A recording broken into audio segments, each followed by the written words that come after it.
Hello mga mami! For today's video, magluluto na naman tayo ng napakasarap ng sabaw. Ay sabaw pa lang ay talagang sarap na sarap ka na at talagang mapaparami ka na naman ng kain at talagang masarap humigop ng sabaw pagka mainit-init pa ito. O, di ba mga mamshi?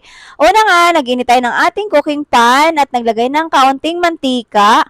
Yan, kakauntian lang natin yung ating mantika. Non-stick naman yung ating lutuan, kaya mabilis lang yan. Ibusa-busa yung ating mga bawang. Ayan, maglagay na tayo ng bawang. Ilang pirasong bawang lang din yung ating ilalagay. Pampabango lang din naman yan. At ibusa-busa lang din yung ating bawang hanggang sa maluto ito. At isunod naman natin dyan yung ating sibuyas. Ayan. Ilagay naman natin yung ating sibuyas at isang sibuyas lang din yan at igisa-gisa natin hanggang sa mabango na ito. At ayan, isunod na natin yung ating kamatis at luya.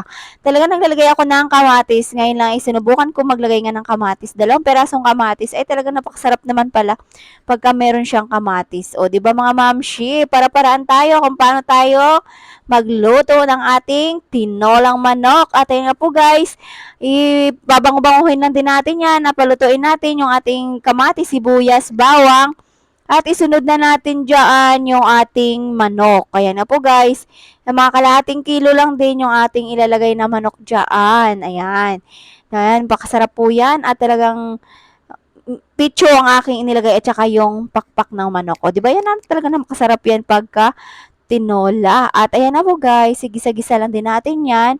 At naglagay na rin ako ng kaunting asin. Ganyan ako pagka gisa ako ng mga ating bawang sibuyas at ilagay na yung manok, naglalagay na agad ako ng asin para nandoon na yung manuot ang lasa ng ating ginisa na manok ko. Ayan na po guys, takpan muna natin yan ng ilang minuto at medyo brown natin at lumabas na ngayon sarili niyang mantika.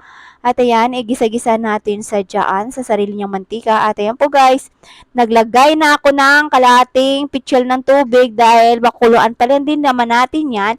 At naglagay din ako ng isang chicken cubes. O, di ba? Takpan mo natin ng mga ilang minuto. Pakuluin natin at palambutin yung ating manok. Ayan na po guys, napakaganda ng pagkakaluto ng ating manok. O, ayan, ganyan ang magluto ng tinola. At naglagay na rin ako ng isang sayote. Ayan, na-slice na yung ating isang sayote dahil hindi naman sila mahilig kumain ng gulay. 1 perasong sayote lang ay sakto na yan dyan sa ating tinola. At po guys, haluhaluin natin, takpan natin, palambutin yung ating sayote. At ayan na nga po guys, pagbukas ko ay lumambot na. At ayan, hindi kompleto yung ating tinola pag walang malunggay. O, di ba yung malunggay natin, fresh from the garden na naman yan. Dahil meron tayong tanim na malunggay, meron na naman tayong ilalagay sa ating tinola o hindi na tayo bibili at mag-iisip kung saan tayo kukuha ng ating malunggay. O, 'di ba?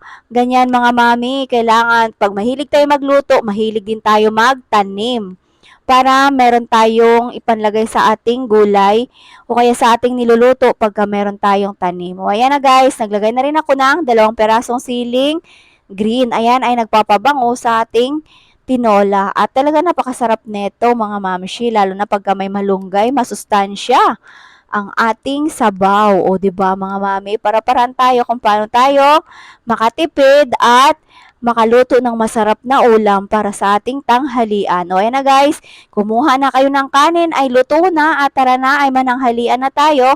Maraming salamat sa mga nanonood ng aking vlog. Paki-share and like. Thank you. Bye-bye.